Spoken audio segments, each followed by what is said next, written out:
Hello friends, నమస్తే. CM రేవంత్పై case నమోదు చేయాలి, కోర్టుకు వెళ్తాం. ఎమ్మెల్సీ కవిత ఫైర్. తెలంగాణలో పొలిటికల్ నేతల మధ్య మాటల యుద్ధం నడుస్తుంది. అధికార పార్టీ నేతలు, ప్రతిపక్ష పార్టీల నేతలు ఒకరిపై ఒకరు తీవ్ర వ్యాఖ్యలు చేసుకుంటున్నారు. ఇక ఈ వ్యవహారం కేసులు పెట్టే వరకు వెళ్ళింది. తాజాగా సీఎం రేవంత్పై ఎమ్మెల్సీ కవిత సంచలన వ్యాఖ్యలు చేశారు. తెలంగాణ ముఖ్యమంత్రి రేవంత్ రెడ్డిపై బీఆర్ఎస్ ఎమ్మెల్సీ కల్వకుంట్ల కవిత తీవ్ర ఆగ్రహం వ్యక్తం చేశారు.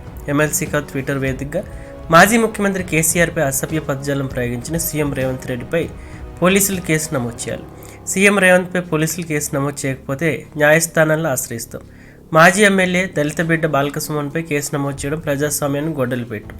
ఉమ్మడి రాష్ట్రంలో కాంగ్రెస్ పార్టీ ప్రభుత్వం అవలంబించిన విధానాలను ప్రస్తుతం ప్రభుత్వం అవలంబిస్తుంది.